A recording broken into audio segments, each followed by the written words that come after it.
अस्सलाम वालेकुम। मैं हूं आपका होस्ट खिज़र और E4U डिजिटल टीवी के इस प्रोग्राम में जिसका नाम है लेट्स टॉक, आप सबको बहुत बहुत खुशामदीद। आज इस प्रोग्राम का पहला एपिसोड है और चूंकि रमज़ान का महीना चल रहा है तो हमारा जो कंटेंट है, जो टॉपिक है आज के एपिसोड का, वो बिल्कुल हमारे मज़हब के हवाले से है, हमारी रोज़मर्रा की ज़िंदगी के हवाले से है। आज हम बात करेंगे हज़रत आदम अलैहिस्सलाम की ज़िंदगी के बारे में कि किस तरह से हज़रत आदम अलैहिस्सलाम की पैदाइश हुई, उनकी बीवी हज़रत हवा की पैदाइश हुई, उनकी शादी किस तरह से हुई, उनकी औलाद जो है, उनकी नस्ल आगे किस तरह से बढ़ी, उनकी औलाद की शादियाँ किस तरह से हुई और उनका जो जन्नत से ज़मीन तक का सफ़र है उसके ऊपर हम बात करेंगे। हज़रत आदम अलैहिस्सलाम जन्नत से क्या चीज़ें लेकर अपने साथ ज़मीन पर आए, उसके बारे में हम बात करेंगे। इसी के साथ साथ जो दुनिया का सबसे पहला कत्ल है वो कैसे हुआ, उसके बारे में हम बात करेंगे। और इसी के साथ साथ हज़रत आदम की वफ़ात के बारे में हम बात करेंगे और ये बात करेंगे कि किस तरह से हज़रत मोहम्मद सल्लल्लाहु अलैहि वसल्लम का जो नूर है वो हज़रत आदम के थ्रू जनरेशन आफ्टर जनरेशन जो है वो हज़रत मोहम्मद सल्लल्लाहु अलैहि वसल्लम की पैदाइश तक पहुँचा। तो इस कहानी का हम आगाज़ करते हैं उस पॉइंट से जहाँ पर अल्लाह ताला ने ये डिसाइड किया कि वो इंसान को पैदा करने वाले हैं, यानी कि हज़रत आदम अलैहिस्सलाम की तख्लीक करने वाले हैं।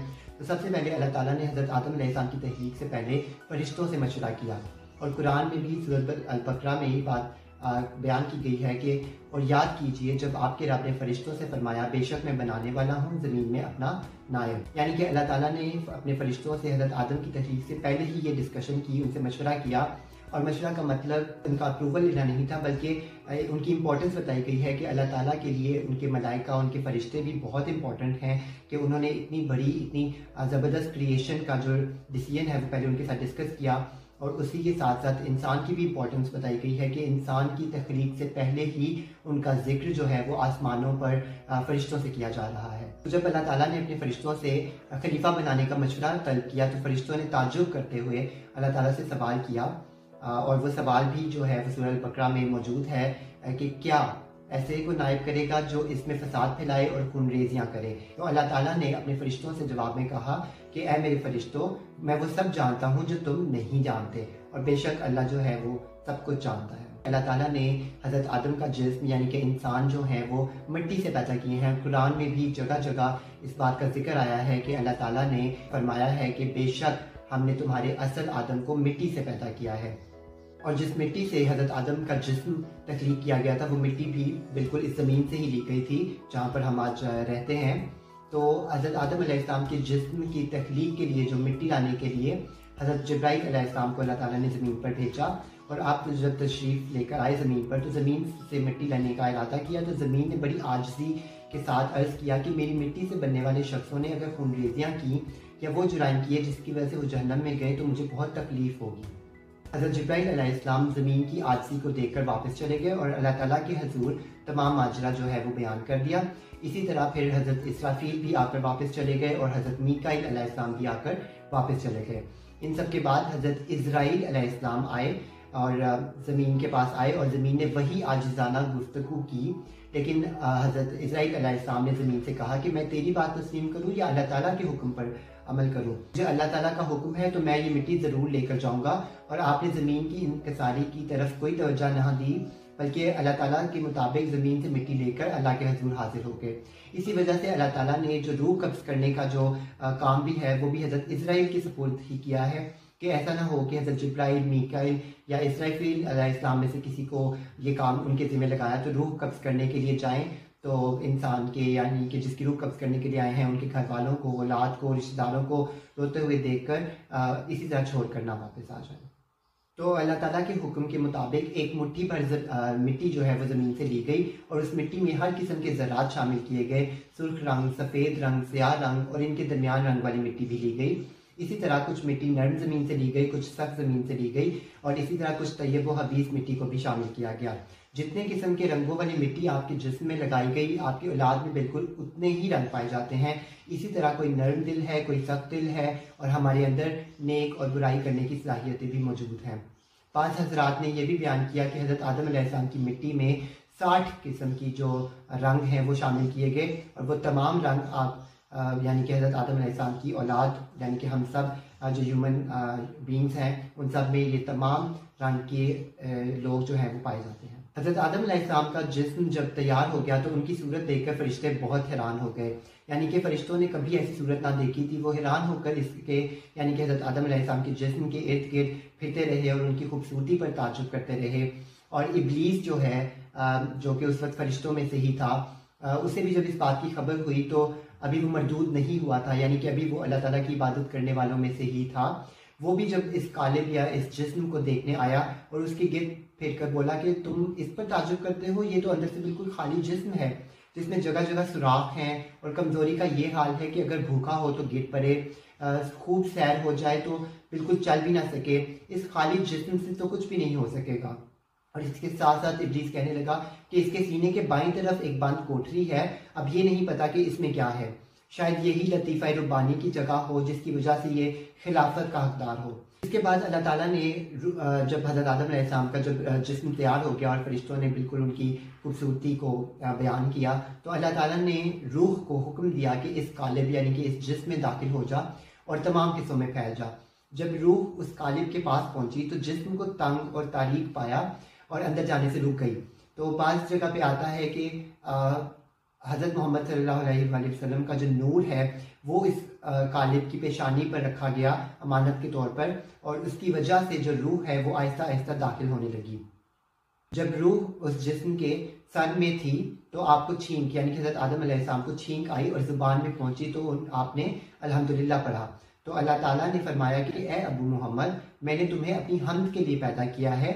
और जब रूह कमर तक पहुंची तो आपने उठने की कोशिश की, हज़रत आदम अलैहिस्सलाम ने उठने की कोशिश की, लेकिन वो गिर पड़े क्योंकि रूह अभी उनके नीचे वाले हिस्से में नहीं पहुंची थी। फिर रूह जो है वो तमाम जिस्म में फैल गई तो आपको यानी कि हज़रत आदम अलैहिस्सलाम को हुक्म हुआ कि फ़रिश्तों को सलाम करो। आपने अस्सलाम वालेकुम कहा तो जवाब में फ़रिश्तों ने वालेकुम अस्सलाम कहा।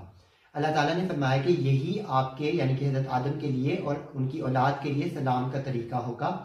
तो हज़रत आदम अलैहिस्सलाम ने पूछा कि मेरी औलाद कौन सी होगी, तो अल्लाह ताला ने उनकी तमाम औलाद जो है वो उनके सामने कर दिया।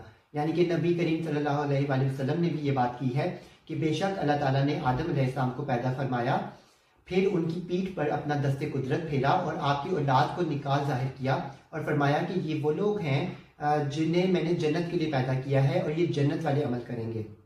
फिर अल्लाह ताला ने अपना दस्ते कुदरत आपकी पीठ पर दोबारा फेरा और आपकी बाकी औलाद को जाहिर फरमाया और फिर अल्लाह ताला ने कहा कि इन लोगों को मैंने जहन्नम के लिए पैदा किया है और ये जहन्नम वाले काम करें। अल्लाह ताला ने फरिश्तों को ये हुक्म दे रखा था कि उन्होंने हज़रत आदम अलैहिस्सलाम को सजदा करना है।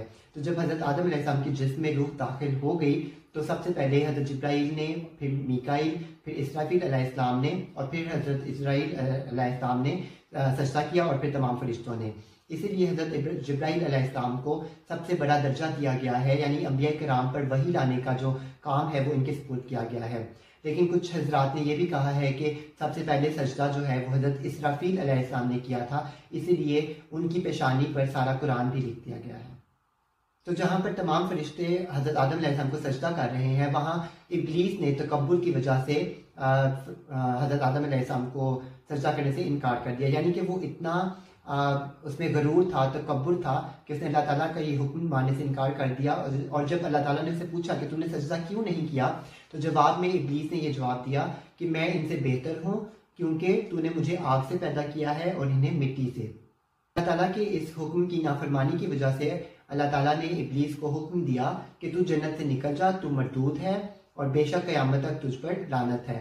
जब शैतान को जन्नत से निकल जाने का हुक्म दिया गया तो उसने अल्लाह ताला से दरख्वास्त की कि मुझे फुर्सत दे उस दिन तक कि लोग उठाए जाएं। तो अल्लाह ताला ने शैतान को ये मोहलत दे दी। तो शैतान ने आगे से अल्लाह ताला को जवाब दिया कि मैं ज़रूर तेरे सीधे रास्ते पर इनकी नाक में बैठूंगा, फिर ज़रूर मैं इनके पास आऊँगा, इनके आगे आऊँगा, इनके पीछे और इनके दाहिने और इनके बाएं से, और तू इनमें से अक्सर को शुक्रगुजार नहीं पाएगा। शैतान ये मोहलत लोगों के उठाए जाने तक की लेना चाहता था ताकि वो खुद मौत की सख्ती से बच जाए, लेकिन अल्लाह ताला ने शैतान की ये बात नहीं मानी। अलबत्ता उसे तब तक की मोहलत दे दी जब तक कि पहली सूर, क़यामत की जो पहली सूर है वो फूंकी जाएगी। तो यानी इसका मतलब ये हुआ कि शैतान जो है वो भी जिंदा है और मौत का मज़ा शैतान ने भी चखना है। तो जब क़यामत के वक्त पहली सूर फूंकी जाएगी तो इंसानों के साथ साथ शैतान जो है वो भी मर जाएगा। हज़रत आदम अलैहिस्सलाम की तख्लीक के बाद अल्लाह ताला ने बहुत सारी जो डिफरेंट चीज़ें हैं वो उनके सामने पेश की और फरिश्तों से पूछा कि इन सब चीज़ों के नाम बताओ। तो फरिश्ते क्योंकि नहीं बता सकते थे, क्योंकि अल्लाह ने फरिश्तों को उन चीज़ों के नामों का जो इल्म है वो नहीं अता किया था। और फिर वही सवाल अल्लाह ताला ने हज़रत आदम अलैहिस्सलाम से किया, उनसे पूछा कि इन अशिया के नाम बताओ। तो हज़रत आदम अलैहिस्सलाम ने तमाम अशिया के जो नाम हैं वो बयान कर दिए। इसका मतलब ये है कि अल्लाह ताला ने हज़रत आदम अलैहिस्सलाम को ये इल्म दिया था कि उन्हें तमाम चीज़ों के, तमाम अशिया के जो हैं वो नाम पहले से उनका इल्म जो है वो हज़रत आदम को दे दिया गया था। और हर ज़बान में हर चीज़ का नाम जो है उसका इल्म हज़रत आदम अलैहिस्सलाम के पास मौजूद था। इब्लीस का जो पहले नाम था वो अज़ाज़ील था। और जब अल्लाह ताला के हुक्म से उसने इनकार किया, यानी कि अल्लाह ताला की नाफरमानी की और हज़रत आदम अलैहिस्सलाम को सजदा ना किया और गरूर और तकब्बर में आ गया, तो उसका नाम फिर इब्लीस हो गया। और इब्लीस के मानी है कि खैर से दूर होना और अल्लाह की रहमत से नाउमीद होना। इसीलिए कहा जाता है कि हमें कभी भी अल्लाह ताला की रहमत से नाउमीद नहीं होना चाहिए। और हम सब जानते हैं कि बाद में इब्लीस को हम शैतान के नाम से भी बुलाते हैं। बुलाते नहीं हैं, लेकिन उसे शैतान भी कहा जाता है। इब्लीस के जन्नत से निकल जाने के बाद चूँकि हज़रत आदम अलैहिस्सलाम जो हैं वो बिल्कुल जन्नत में अकेले थे। अकेले से मुराद ये है कि उनका हम जिन्स कोई नहीं था, मतलब उन जैसा कोई नहीं था, क्योंकि फरिश्ते जो हैं वो बिल्कुल एक अलग जिन्स हैं, यानी कि एक अलग मखलूक है अल्लाह ताला की। अल्लाह ताला ने हज़रत आदम अलैहिस्सलाम पर नींद को मुसल्लत किया, यानी कि जब वो सो गए तो उनकी बाईं पसली से हज़रत हवा को पैदा किया और उसकी जगह गोश्त रख दिया। तो जब हज़रत आदम अलैहिस्सलाम नींद से बेदार हुए तो उन्होंने अपने सर पर हज़रत हवा को बैठे हुए पाया और उनसे पूछा कि तुम कौन हो। तो आगे से हज़रत हवा ने जवाब दिया कि मैं औरत हूँ। तो फिर हज़रत आदम ने कहा तुम्हें क्यों पैदा किया गया है। तो उन्होंने अर्ज़ किया ताकि मुझसे सुकून हासिल करो। हज़रत हवा की पैदाइश के बाद फरिश्तों ने हज़रत आदम अलैहिस्सलाम के इल्म का इम्तिहान लेने के लिए पूछा कि ये कौन है। तो आपने फरमाया कि ये औरत है। फिर उन्होंने पूछा इसे औरत क्यों कहा गया है।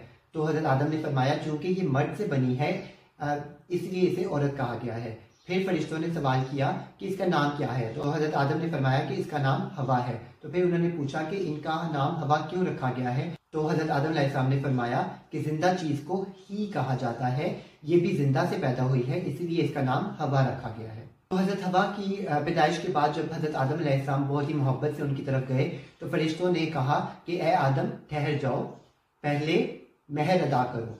तो हज़रत आदम ने पूछा कि वो महर क्या होगा। तो फरिश्तों ने कहा कि ये महर ये है कि तुम नबी करीम सल्लल्लाहु अलैहि वसल्लम पर दरूद पढ़ो। आपने दरूद पढ़ा और फरिश्तों की गवाही से निकाह हुआ। इसके बाद हम बात करते हैं हज़रत आदम अलैहिस्सलाम की ज़िंदगी के उस किस्से के बारे में जहाँ पर अल्लाह ताला ने उन्हें एक ख़ास दरख्त के पास जाने से मना किया है और शैतान ने जो है उन्हें उनके दिल में वसवसे पैदा किए और उनको राज़ी करने की कोशिश की कि वो उस दरख्त में से खा सकें। तो सूरत अल-बकरा में भी ये आता है और इस दरख्त के करीब ना जाना कि हद से बढ़ने वालों में से हो जाओगे। और इसी तरह सूरह अल-बकरा में ये भी बयान किया गया है कि तो शैतान ने उन्हें इस दरख्त के ज़रिए फिसलाया और जहाँ वो रहते थे वहाँ से उन्हें अलग कर दिया।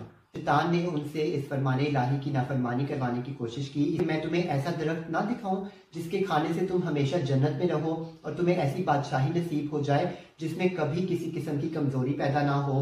शैतान ने उनके दिलों में बार बार वसवसा पैदा किया और वसवसे की ज़बान में कसम खाकर उनको कहा कि मैं तुम्हारा खैर ख्वाह हूँ, यानी कि वेल विशर हूँ, तुम्हारा अच्छा सोच रहा हूँ। इस दरख्त के खाने से तुम्हारे रब ने सिर्फ इसलिए तुम्हें रोका है कि तुम फरिश्ता ना हो जाओ और तुम्हें जन्नत में रहना नसीब ना हो जाए। बलाखिर धोखे से उन्हें इस दरख्त के खाने पर आमादा कर लिया और हज़रत आदम अलैहिस्सलाम और हज़रत हवा अलैहिस्सलाम ने दरख्त से खा लिया और खाते ही उनका जन्नती लिबास जो था वो उनसे उतर गया और जन्नती दरख्तों के पत्तों से उन्होंने अपना जिस्म को ढांपा और जन्नत से ज़मीन की तरफ उतार दिए गए।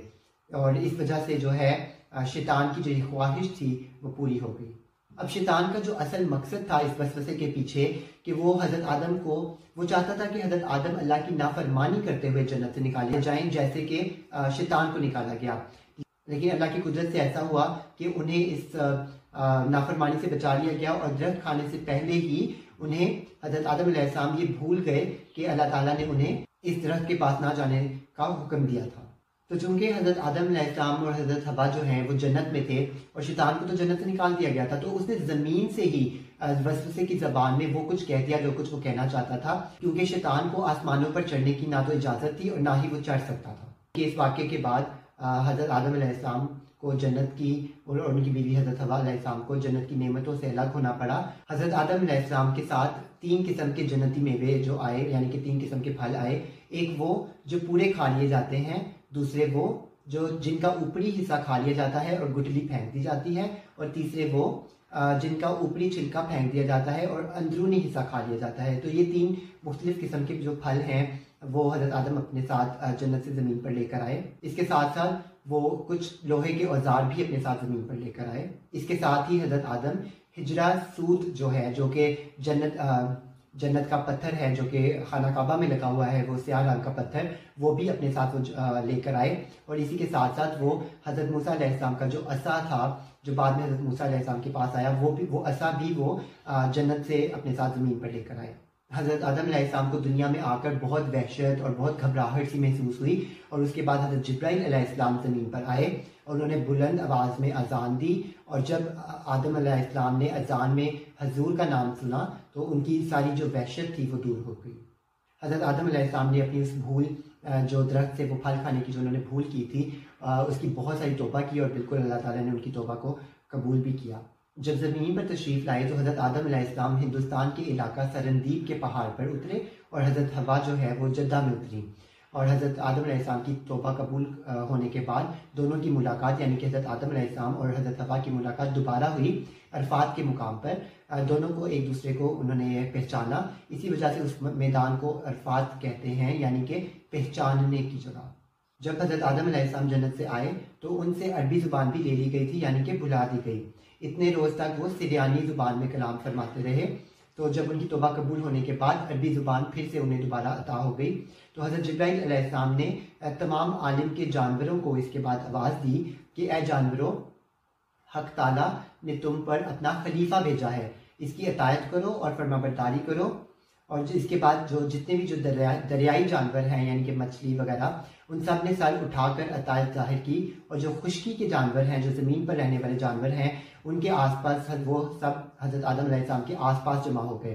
तो हज़रत आदम अलैहिस्सलाम ने उन पर हाथ फेरा, तो जिस जानवर पर, जिस ज़मीनी जानवर पर हज़रत आदम अलैहिस्सलाम का हाथ जो है वो पहुँच गया, वो बिल्कुल अहली और खानगी बन गए, यानी कि घोड़ा, ऊँट, बकरी, बिल्ली वगैरह। और जिन जानवरों पर हज़रत आदम अलैहिस्सलाम का हाथ ना पहुँच सका, वो जंगली और वहशी रह गए।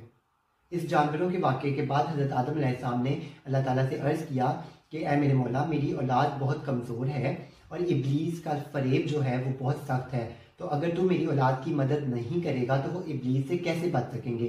तो इसके बाद अल्लाह ताला का हुक्म आया कि ए आदम, तुम्हारे और अहकाम थे और तुम्हारी औलाद के लिए और यानी कि डिफरेंट अहकाम होंगे, और हम इंसान के साथ, हर इंसान के साथ एक फ़रिश्ता रखेंगे। तब आप यानी कि हज़रत आदम अलैहिस्सलाम खुश होकर अल्लाह ताला का शुक्रिया अदा किया। अब हम बात करते हैं हज़रत आदम अलैहिस्सलाम की औलाद के बारे में कि हज़रत हव्वा और हज़रत आदम अलैहिस्सलाम की हर दफ़ा औलाद में दो बच्चे एक साथ पैदा हुए, एक मुज़क्कर और एक मोनस। और उनके बच्चों का पहली दफ़ा और दूसरी दफ़ा के बच्चों का ऐसा हुक्म था कि जैसे मुख्तलिफ माँ बाप के बच्चों का होता है, यानी कि पहली दफ़ा के बच्चे का दूसरी दफ़ा की बच्ची के साथ निकाह होता, और इसी तरह दूसरी दफ़ा के बच्चे का यानी कि लड़के का पहली दफ़ा पैदा होने वाली लड़की के साथ निकाह होता। तो इस तरह से जो है हज़रत आदम और हज़रत हव्वा की जो है अल्लाह ताला के हुक्म से इस तरह से आगे से नस्ल बढ़ी और उनकी औलाद जो है वो आगे से बढ़ना होगी। हज़रत आदम और हज़रत हव्वा अलैहिस्सलाम की औलाद में से सिर्फ़ और सिर्फ हज़रत शैस अलैहिस्सलाम वो वाहिद उनकी औलाद में से हैं जो अकेले पैदा हुए, यानी कि जिनके साथ कोई मोनस, कोई लड़की पैदा नहीं हुई थी। और ये वही हज़रत शैस अलैहिस्सलाम हैं जिनके अंदर मोहम्मद सल्लल्लाहु अलैहि वसल्लम का नूर जो है वो हज़रत आदम से मुंतकिल हुआ, और फिर जनरेशन आफ्टर जनरेशन जो है उनकी औलाद में से आगे फिर हज़रत मोहम्मद सल्लल्लाहु अलैहि वसल्लम की पैदाइश हुई।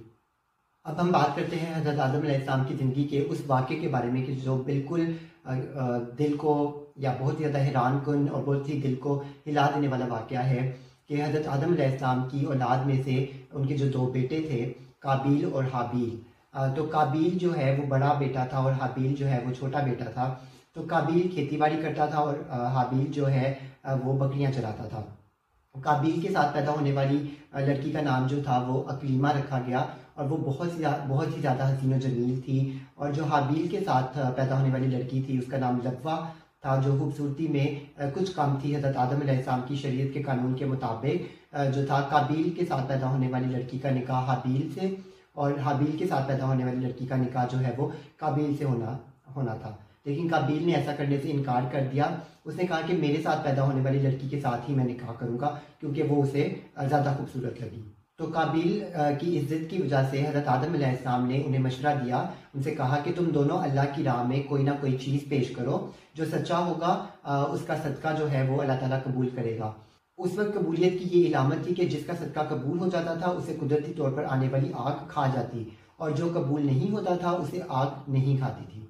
तो काबील क्योंकि वो खेती बाड़ी करता था तो उसने गंदम का जो है अंबार लगाया, और हाबील ने जो बकरियां चराता था उसने एक दुम्बा या एक बकरी जो है वो पेश की सदक़े के तौर पर। और उन्होंने ये कहकर सदका अल्लाह की राह में पेश किया कि ए अल्लाह, जो अकलीमा का ज़्यादा हकदार है उसकी कुर्बानी कबूल फरमा। अकलीमा वही है जिससे काबील शादी करना चाहता था, लेकिन उसकी शादी अल्लाह के कानून के मुताबिक हाबील से होनी थी। तो आसमानी आग ने हाबील का सदका को खाकर कबूलियत पेश कर दी, और काबील के सदक़े को आग ना खाकर उसको रद्द कर दिया। तो काबील के दिल में हस्द बुग़्ज़ जो है वो और भी ज़्यादा बढ़ गया, और उसने हाबील को, यानी कि काबील ने अपने भाई हाबील को कत्ल करने की धमकी दे दी। ये किस्सा जो है अल्लाह ताला ने सूरत अल-माइदा में भी बयान किया है इस तरह से कि और उन्हें पढ़कर सुनाओ आदम की बेटों की सच्ची खबर। जब दोनों ने एक एक न्याज पेश की तो एक की कबूल हुई। बोला, कसम है मैं तुझे कत्ल कर दूंगा। हाबील ने कहा, अल्लाह इसी से कबूल करता है जिसे डर है।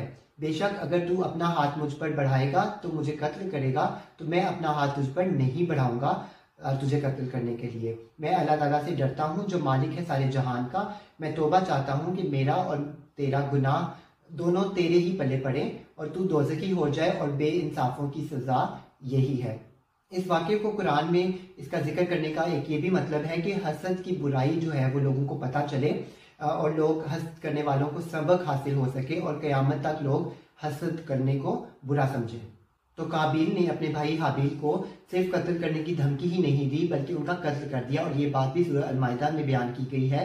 तो उसके नफ्स ने उसे भाई के कत्ल का चाव दिलाया, तो उसे कत्ल कर दिया, तो रह गया नुकसान में। हज़रत आदम अलैहिस्सलाम जो है वो उस वक्त मक्का गए हुए थे, और उनके पीछे से जो है काबील ने अपने भाई हाबील को कत्ल कर दिया। और ये क्योंकि रुए ज़मीन यानी कि ज़मीन पर पहला कत्ल था, तो काबील नहीं जानता था कि वो अपने भाई को किस तरीके से कत्ल करेगा। तो शैतान जो है वो सामने आया, और उसने काबील के सामने आकर एक परिंदे का सर पत्थर पे रखा और एक दूसरे पत्थर से उसका सर फोड़ दिया। तो काबील को शैतान को देखकर ये पता चल गया कि इस तरह से उसने कत्ल करना है।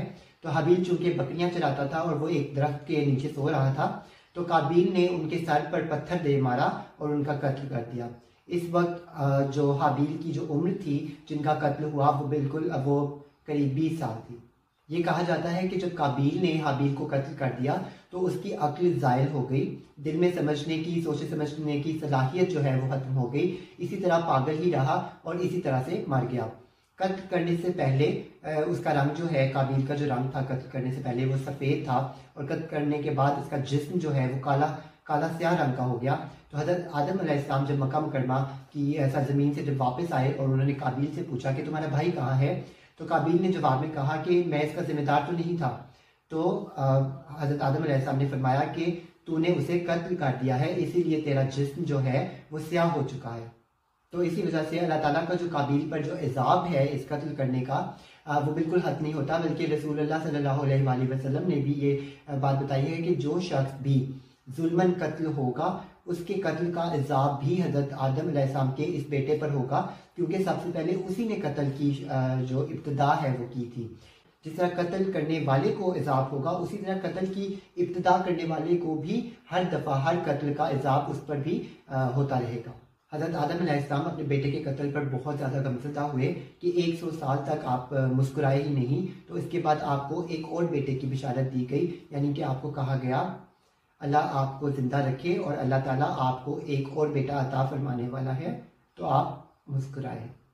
तो हज़रत आदम अलैहिस्सलाम को हाबील के कत्ल के बाद जो है हज़रत शैस अलैहिस्सलाम का जो है वो उनकी पैदाइश हुई, और ये वही हैं जो आगे चलकर हज़रत आदम अलैहिस्सलाम के वली अहद बने, और हज़रत मोहम्मद सल्लल्लाहु अलैहि वसल्लम का जो नूर है वो भी हज़रत आदम अलैहिस्सलाम से हज़रत शैस अलैहिस्सलाम की तरफ मुंतकिल हुआ, और जो कि जनरेशन आफ्टर जनरेशन के बाद हज़रत मोहम्मद सल्लल्लाहु अलैहि वसल्लम तक पहुँचा और उनकी पैदाइश हुई।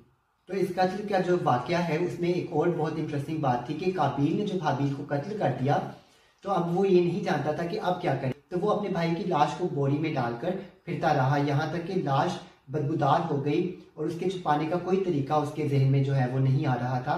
काबील जो है वो कत्ल करने के बाद बहुत ही परेशानी में फंसा हुआ था कि वो अपने भाई की लाश के साथ अब क्या करे। तो दुनिया में चूंकि ये पहली मौत थी, पहला कत्ल था, तो कब्र खोदने का या दफन करने का कोई जो है तरीका उसके जहन में नहीं था, वो नहीं जानता था कि अब वो लाश के साथ क्या करे। तो अल्लाह ने एक कवा भेजा, ज़मीन करेदने लगा कि उसे दिखाए, क्यों कर अपने भाई की लाश छुपाए। बोला, हाय खराबी, मैं इस कवे जैसा भी ना हो सका कि मैं अपने भाई की लाश छुपाता तो पछताता रह गया। इस वाक़े से 3 बातें जो है वो बहुत ज़्यादा मशहूर हैं। जो सबसे पहली है वो ये है कि अल्लाह ताला ने 2 कवे भेजे, वो दोनों लड़े, एक ने दूसरे को कत्ल कर दिया और अपनी चोंच और पंजों से ज़मीन को करेदा और मुर्दा कवे की लाश को उस गड्ढे में डालकर उस पर मिट्टी डाल दी। इससे काबील को भी पता चल गया कि उसे ये करना है, और बहुत परेशान हुआ या परेशान हुआ कि मैं इस कवे से भी ज़्यादा आजिज़ हो गया कि इतना काम भी ना कर सका। और इस वाक़े को लेकर जो दूसरी बात मशहूर है वो ये है कि काबील ने तंग आकर हाबील की लाश को इसी तरह फेंक दिया, और अल्लाह ताला ने कवे भेजे जिन्होंने मिट्टी खोद खोद कर उस लाश पर डाल दी और उस लाश को छुपा दिया। और ये देखकर काबील को बहुत अफसोस हुआ कि हाबील को अल्लाह ताला ने कितनी इज्जत बख्शी है और मैं कितना जलील हो गया, यानी कि काबील ये सोच रहा है। और तीसरी बात जो इस हवाले से बहुत मशहूर है वो ये है कि कव्वे की आम आदत ये है कि वो जब भी कोई खाने की चीज़ मिलती है तो वो थोड़े टाइम के लिए उसको छुपा देता है बाद में खाने के लिए। तो उसी तरह से कव्वे ने जब किसी चीज़ को ज़मीन में छुपाया तो काबील को पता चल गया कि मुझे अपने भाई की लाश को ऐसे ही ज़मीन में छुपाना है, और साथ साथ कव्वे से कम इल्म रखने की वजह से भी बहुत परेशान हुआ कि मुझसे तो ये कव्वा ही अच्छा है जिसे चीज़ों को छुपाना आता है। इसके बाद जब हज़रत आदम अलैहिस्सलाम का आखिरी वक्त आया तो आपको जन्नती मेवे खाने की ख्वाहिश हुई। आपने अपने फर्जंदों, अपने बेटों से कहा कि काबा जाओ और वहाँ दुआ करो कि अल्लाह ताला मेरी ये तमन्ना पूरी करे। हज़रत आदम अलैहिस्सलाम के बेटे जो हैं वो ये हुक्म सुनकर वहाँ गए, और हज़रत जिब्राइल अलैहिस्सलाम और दूसरे फरिश्ते वहाँ उन्हें मिले जिनसे उन्होंने हज़रत आदम अलैहिस्सलाम की फरमाइश का जिक्र किया। तो फरिश्तों ने कहा कि हमारे साथ आओ, हम जन्नत के मेवे अपने साथ लाए हैं। इसके बाद हज़रत आदम अलैहिस्सलाम के बाद सब लोग पहुँचे। हज़रत हवा जो है वो फरिश्तों को देखकर डरने लगी और उन्होंने चाहा कि हज़रत आदम अलैहिस्सलाम के दामन में छुप जाएं। तो हज़रत आदम अलैहिस्सलाम ने फरमाया कि हवा, अब तुम मुझसे अलग रहो, मेरे और मेरे रब की कासिदों के दरमियान आड़ न बनो। इसी तरह फरिश्तों ने हज़रत आदम अलैहिस्सलाम की रूह कब्ज़ कर ली। इसके बाद फरिश्तों ने हज़रत आदम अलैहिस्सलाम के बेटों को कहा कि जिस तरह हम तुम्हारे बाप का कफन दफन करेंगे इसी तरह तुम फोत होने वालों का कफन दफन करना। हज़रत जिब्राइल अलैहिस्सलाम जो हैं वो जन्नत की मरकब खुशबू और जन्नती जोड़े का कफन और जन्नती बेरे के कुछ पत्ते जो हैं वो अपने साथ जन्नत से लेकर आए थे, और उन्होंने हज़रत आदम अलैहिस्सलाम को खुद गुस्ल दिया और कफन पहनाया और खुशबू मिली, और मलाइका उनका जिस्म मुबारक जो है वो फिर काबा में लेकर आए और उस पर सारे फरिश्तों ने जो है वो नमाज जनाजा अदा की, जिसमें हज़रत जिब्राइल अलैहिस्सलाम जो थे वो जनाजा पढ़ने में इमाम थे, और सारे फरिश्ते जो थे वो उनके पीछे जो है उन्होंने नमाज जनाजा अदा की, और नमाज जनाजा में बिल्कुल 4 तकबीरें कहीं जैसे कि आजकल होती हैं। और इसके बाद मक्का से 3 मील के फासले पर मुकाम मना में उनकी जो बॉडी है, जो उनका जिस्म है वो ले जाया गया, और ये वही मुकाम है जहाँ हज़रत इब्राहीम अलैहिस्सलाम ने हज़रत इस्माईल अलैहिस्सलाम की कुर्बानी की। वहाँ मस्जिद खैफ के करीब एक कब्र खोद कर उनको हज़रत आदम अलैहिस्सलाम को दफन करके उनकी कब्र को ऊंट के कोहान की ढलवान बनाया। और हज़रत हवा अलैहिस्सलाम जो है उनकी जो कब्र है, उनकी वफ़ात के बाद उनकी जो कब्र है वो जद्दा में है। तो इसी के साथ साथ हमारी जो कहानी है आज की हज़रत आदम अलैहिस्सलाम के जो ज़िंदगी के वाक़यात हैं, ये कहानी हम ख़त्म करते हैं। और आई होप कि आपको इस कहानी से या इस एपिसोड से बहुत कुछ सुनने को या वैसे आपके नॉलेज में जो है कुछ इजाफा हुआ हो।